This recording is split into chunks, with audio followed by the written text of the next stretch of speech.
This is the second major blackout. And Iloilo being a premier city and province, we have lost billions in pesos and a significant risk to the healthcare system. Bilang isang Ilonggo, sawang-sawa na po kami makinig sa finger-pointing explanations ng mga energy stakeholders. Aside from NGCP and the generation companies, we also want to hear and see and find out from the government agencies, in particular the Energy Regulatory Commission, the DOE, and PEMC-ECO, if during the course of the year, during the course of your independent investigation na kayo-kayo lang, meron na ba kayong na-issuehan ng notice of violation, na-imposan ng penalty? Because I can't believe that for a period of almost a year, wala tayong resolution from the government agencies that are supposed to oversee the energy industry, especially Iloilo, na pangalawang beses na nangyari ito. So Mr. Chair, during the course of this investigation, do not only want to hear explanations from NGCP, but at the end of this committee hearing, we want to see in the final committee report that someone will be held accountable and someone will be penalized for this occurrence in the province of Iloilo. Thank you, Mr. Chair. Dito sa kinikita ninyo, bakit napakalaki yata ng dividendo na binibigay nyo sa mga shareholders ninyo? Yeah, Mr. Chair, yung funding ho for projects doesn't come just from internally generated cash. So the dividends mentioned come from retained earnings. So that isn't exactly, with all due respect po, how it works. That's not how things are done po. No, Second but insofar as you're able to Yeah. give billions in dividends, yes, Mr. Chair. that means your company is earning billions, If correct? I may, Mr. Chair, proceed. Yung funding capex po was never put at risk, even with the distribution of dividends. Our capex, again, is approved by the ERC. So we are only spending exactly how much we're allowed to spend. And in fact po, if you look at the historical data, NGCP has outspent government 5:1. So in terms of yung obligasyon ho namin na gumastos at paunlarin ho ang transmission ma'am. grid, Question. nagawa po yun. Mr. Chair. Attorney. Mr. Chairman, are there parameters on that? Why? That The the, Honorable Dan Fernandez. parang, Mr. Chair. Attorney, the Honorable Deputy Speaker J.J. Suarez has the floor. I think that's an unfair statement to say that we're actually spending more than government. Siyempre, trabaho niyo yun eh. Yes, exactly po. So don't compare it to government because you are supposed to be establishing those transmission lines to begin with.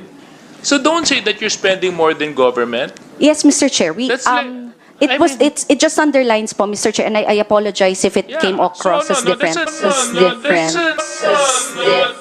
an unfair statement because that responsibility was given to NGCP Yes. under the franchise that was provided to you. And we have fulfilled that responsibility, Mr. Oh, Chair. I don't think In fact, so. we, Mr. Chair. I don't think In so. fact, we, Mr.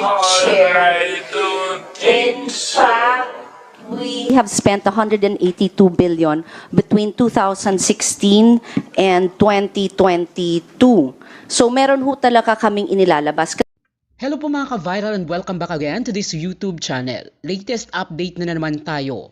Multi-billionaire at business tycoon at Vice Chairman ng NGCP na si Henry C. Jr. ay dawit sa issue ng National Grid Commission of the Philippines. Lumantad na at naglabas ng kanyang statement. Sa nagdaang committee hearing on franchise sa Kongreso ay nagsipaglabasan ang mga individual na may kaugnayan sa kontrobersiya ng National Grid Commission of the Philippines or NGCP kung saan nadiskubre na halos kontrolado pala ito ng bansang China kahit na 60% ay pagmamay-ari ng bansa. Napag-alaman din na meron pala itong control system sa Nanjing, China. At maaari nitong pataasin ang singil ng kuryente sa bansa.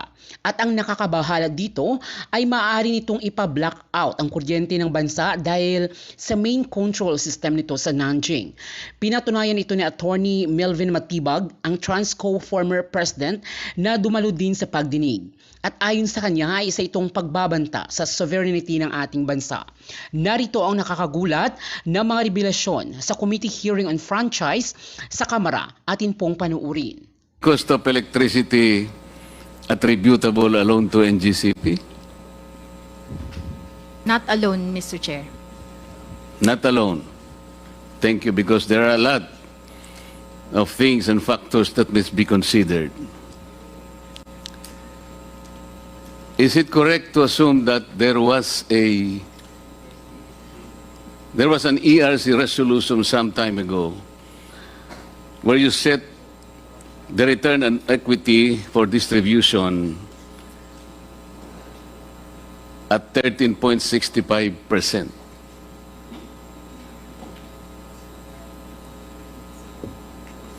Mr. Chair, I do not recall that particular, because there's a different percentage governing the distribution utilities po. Suppose I show to you that particular resolution before this day ends, na 13.65%. What will be the penalty that you should owe this committee? Meron po eh. Huwag po niyo sabihin hindi. You set, nasa resolution po ninyo eh. 13.65%.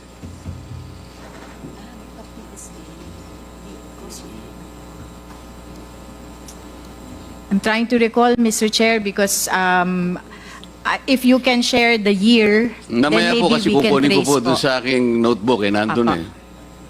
But I Kasi assure po- you there is one. Sige po. The reason why I'm asking this, because yung 13.65% hindi natutupad because you are not even examining the financials of Meralco. Pag tinignan po nyo, yung return on equity is already more than 23%.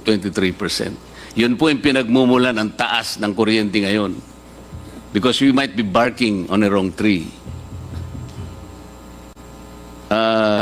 My friend Melvin Matibag, when you made this statement earlier, what office did you represent? I said I'm the former president. I'm now one of the consumers, and No, I'm but you representing the Filipino. made a statement earlier. I was asked by the committee to make a statement regarding my experience as the previous president of the National Transmission Corporation, So you were with Transco at the time. 2017 until 2022. Yes, that's In why fact, you were able. just to be honest, most of the documents being plus here Kaya nga, was the reason why you were provided able by- to make a statement because you were with Transco at the time. That's correct, Yes. Mr. Chair. And you said that you have not had the opportunity of inspecting the facilities NGCP. Did I hear you right? That's correct, and it's even supported by a letter coming from NGC. Never, not once. When I was new, they invited me to view all the screens, but not the facilities. And in fact, as I was saying, there is a letter dated Up August to what 28, extent were you allowed to visit? only in the monitor room. The what? The monitor room, the monitoring room, then they said how the electricity flow. I've never seen the equipment, the narrating and everything, just the screens. NGCP, is that correct? Mr. Chair, with all the respect to Mr. Matibag, he was allowed on the floor, the system operations floor in Quezon City, a place usually reserved only for dispatchers. Our guests are usually confined to a conference room beside it, but because Mr. Matibag and then Secretary Kusi were, of course, had a spot visit, we did allow them to come in without notice. That's exactly what I'm saying with the monitors. Di ba yun? Sa Quezon City? Mr. Matibag, that was for the system that's what I'm operations, saying, not the just the monitor, sir. That's the control center. That's where everything happens. That's why that's a very high secure area that I myself cannot enter without going through the security protocols, even though I am an employee of NGCP. Okay, Mr. Chair, may I continue? I think that was settled. Kanina po, sinabi ko na parang pinagtitripan natin ng NGCP sapagkat ang pinagmumulan po ng cost natin sa ating electric bill, kung pag-uusapan ng NGCP po, transmission, is only 3%. Parang ayaw po nilang maniwala. Mr. Chair, ako po, religiously po na kinocompute ko po, alam ko yun eh. Alam ko po 3%, yung nagsasabi po ng 10%, nagsisinungaling yun kasi hindi niya alam yung ancillary services. Alam ko po yun eh. 3% lang talaga. Madam ERC, may I continue with you, please? When you failed to provide regulatory reset for 2 regulatory periods, did it affect the operational cost of NGCP? Mr. Chair. I don't think so, Mr. Chair, because they were still able to declare dividends during those periods. That does not answer my question. They might have declared dividends, but I'm talking about operational cost. They might have absorbed the costs. Do you have an idea as to how much they lose? Or they lost? Mr. Chair, they would have filed losses, but since they had unrestricted retained earnings, and from those unrestricted retained earnings were able to declare dividends, I would understand that they were able to cover their costs during that period where there was no reset. So that is the kind of reasoning that you will give this committee. Kaya pala, kahit na mandatorily, kailangan kang gumawa ng regulatory reset. You are all taking your sweet time. Sapagkat alam ninyo, walang nawawala sa kanila. Is that your presumption, Madam? With all due respect, Mr. Chair, I beg to differ.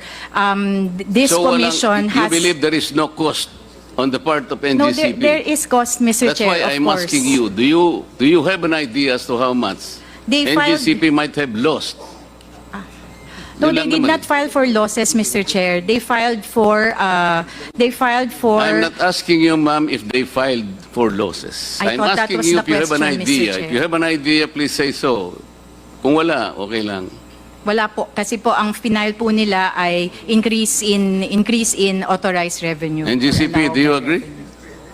Mr. Chair, with all due respect to Attorney Mona, what we filed for was correct, but that is because it represents an under-recovery on the part of NGCP. How much was the amount of under-recovery? For, I think, our 4th regulatory period, we claimed for, applied for an under-recovery of 200 billion pesos. 200 billion pesos. Yes, sir, because as you already mentioned, the last regulatory period approved by the ERC was conducted in, regulatory approval was conducted in 2009 for the period ending 2015.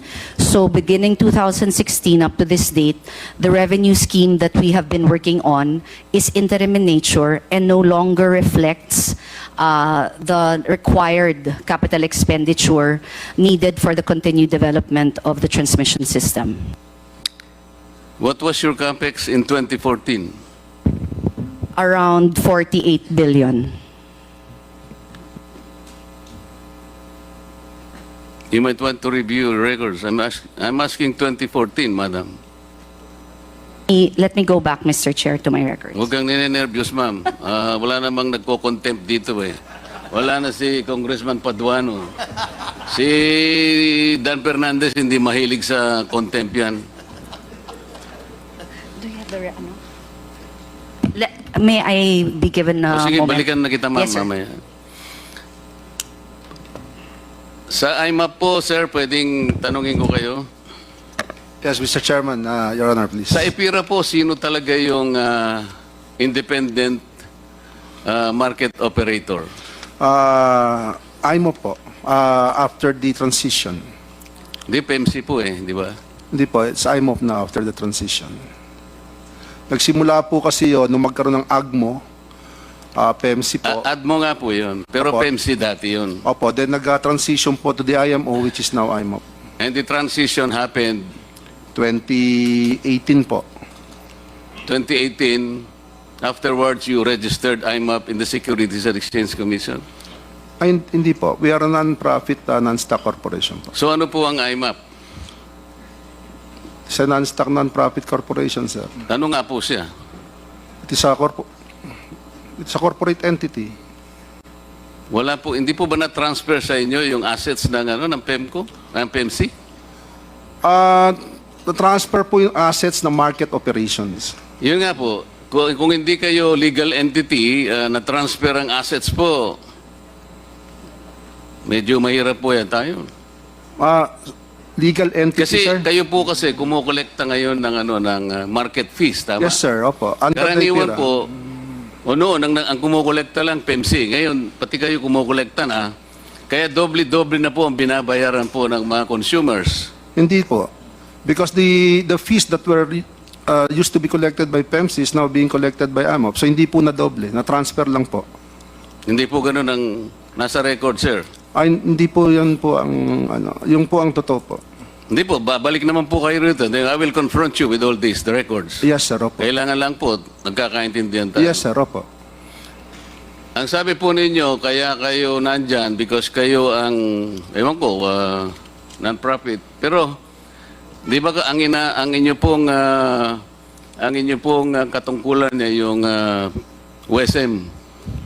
Market operator po ng WSM. Opo. Kayo po nga sa WSM. Bakit po nilagay ang WSM ng EPIRA? Ano po ang objective? Because before the IPIRA, o before the WSM, di po ba lahat ng pagmimili ng O nga po, kuryente? ba't po tayo nagkaroon ng WSM? Sa akin pong pagkakaunawa, yung kaya po tayo nagkaroon ng WSM to allow flexibility in contracting para po may source ng kuryente kung walang kontrata and para maging balancing market po siya kung sakaling... Makakatulong po sa pagpapababa ng ating elektrisidad. Opo. Pag binasa nyo po yung konteksto ng EPIRA. Opo, sir. Pero hindi po ganun na nangyayari. Meron po kayong pinakamataas, yung cap po ninyo is 32 pesos per kilowatt hour. Umaabot po tayo doon, tama o hindi? Meron lang po mga intervals na gano'n, pero on the average po, hindi po tayo nagte-32 Oo nga, pero pesos. umaabot po tayo doon. Ang ibig ko sabihin, dapat hindi po tayo maabot ng gano'n sapagkat mas mataas pa po kayo ng doble sa Meralco. Hindi po yun ang rational ng... Kasi po ang pinag-uusapan natin ngayon, kung paano natin ipabababa ang presyo ng kuryente, titingnan po natin lahat. Opo, sir. Yung 32 pesos po is the offer cap allowed by ERC in the meantime. Pero, Present. ibig sabihin, hindi po dapat umabot doon. Na kaya nga nandyan po kayo eh. Yes, sir. Hindi naman Sino po po... yung nag-o-audit ng WSM? ERC po. Tama po. Anong pangalan po ng auditor? Yung iba-iba po yan eh. So yung pinakahuli po, Reyes Takandong po yung auditor po Hindi na. po, ang sinasabi ko, Mr. Representative from IMAP, di po ba magbebenta yung generation company? Tapos ililista nyo. Yung po, sino yung nag-o-audit nun? Paano nyo may babato ng ganitong presyo? Yung mga ganon. Meron Hindi po ba sinusunod nyo ay algorithm lang? Meron po tayong system, opo. Yun po, the system of algorithm. You may say that. Yun po ang problema natin kung sinong nag-o-audit ng algorithm, Madam ERC. Dapat po tingnan ninyo ito sapagkat dito po sumisirit ang presyo ng electricity. Parang yung NGCP na lang po kasi tinitingnan natin. Nakakahalata na po kami. Transco. Madam, sabi po nyo kanina, hindi po kayo nakakapag-visit sa facilities ng NGCP na para bang itinatago sa inyo. Kayo naman ang may-ari. Hindi man lang kayo pinapayagang makarating doon. Sinabi po nyo kanina, di ba? Mr. Chair, I believe I did not say that. Ikaw naman yata kaibigan na nagsabi? Ikaw naman. Yes. In fact, there's a letter from NGCP. And let me read from the letter. NGC replied on our request to do audit and visit. They replied August 28. We reiterate our opposition to the performance asset and audit for lack of legal basis. Therefore, we regret to inform your office that NGCP cannot accede to the planned pilot audit. And let me answer, in relation to that, yung ginawa po namin at Attorney Mutya na pumunta ron, you very well know that is only ceremonial. Dinala kami ron na secretary para mag-picture taking. Yun lang po yun. Thank you very much, Attorney. Was that, please proceed. You still have 1 minute, Honorable Marcolet. Bigyan mo By 1 naman ako minute. ng kahit 3 minutes lang, sir. Opo. Meron pong concession agreement, Mr. Chair, na nandun po, annually, pwede pong mag-inspection po kayo ng books and the facilities sa NGCP. Did you not see that, Madam? We know of that provision, Mr. Chair. You know that provision, but you did not take advantage of that provision. Nandun po yun eh. Hindi po pwedeng hindi sila pumayag. Mr. Chair, as mentioned earlier po, we have the TR flat with PISAM, and part of the TR flat, or that's the transmission regulatory, yung TRFLA stand for several areas. So, we may portion po sa TR flat that on the books and records of NGCP. Now, we can, with proper notice, we can get access to the books and records to verify or visit the performance by NGCP of its mandates under the concession agreement. I'm just paraphrasing, pero that's how I'm recalling it now. So, we take advantage of the inspection of books and records. Kaya lang po along the way, merong areas na hindi kami nagkakasundo. Sa scope, may hindi lang po napapagkasundoan. And then also for certain aspects, meron din pong, so generally, meron pong navivisit, merong hindi. That's that's about it po. I cannot give more details kasi nga po this part also of the issue between Transco and GCP. Mr. Chair, may I be allowed to say something? Nung ang Transco po ang humahawak pa ng ating transmission, can you honestly say that transmission cost is cheaper? Mr. Chair, I think they are not directly comparable in that sense kasi po ngayon, ang denominator po sa transmission cost is the demand Madam, for energy. So kung This committee will be the one to judge whether it is comparable or not. in terms of You just have to answer my numerical question. number, I believe nasa mga 6, yung 45 centavos ngayon, before was maybe at 60 centavos if I'm not Di mistaken. mas mataas kayo, di ba ma'am? Okay. During your time, can you safely say that there are fewer brownouts as compared today when NGCP is the one handling the transmission? I Mas cannot marami recall po kayong brownout, ma'am. Ako nasasagot. wala pong ng records. ERC, ma'am. If we will have more connections that will become, or if we will have more communities that will become contestable markets, we will have the chance of lower electricity. Correct? Tama po, Mr. Chair. Ibig sabihin natin, palalaganapin natin yung retail competition and open access para Tama. bumaba po. Nandun po. Apo. If aggregations is maximized in communities, electricity will be further reduced. Tama Yes, po, ma'am. Mr. Chair. If we remove the 12% VAT in electricity, we can lower electricity further. Tama, ma'am. Immediately, Mr. Immediately and significantly. If we remove the excise tax in fuel, which feed the generation system, especially the backload, will certainly lower our electricity, madam. Tama. DOE. Yes, ma'am. Madam DOE, considering ang ating pong mga fuel ngayon are more or less imported, yung pong nagme-maintain ng ating baseload, coal and petroleum, hindi natin mapapababa ang kuryente. LNG is also imported. Tama po? Yes, Mr. Chair. Okay. Last 1 minute of your 3-minute extension. Because we gave you the 3 minutes because you're the senior citizen. Madam DOE representative, if we remove the cross-ownership provision in the EPIRA, we can rationalize better the price of electricity eventually.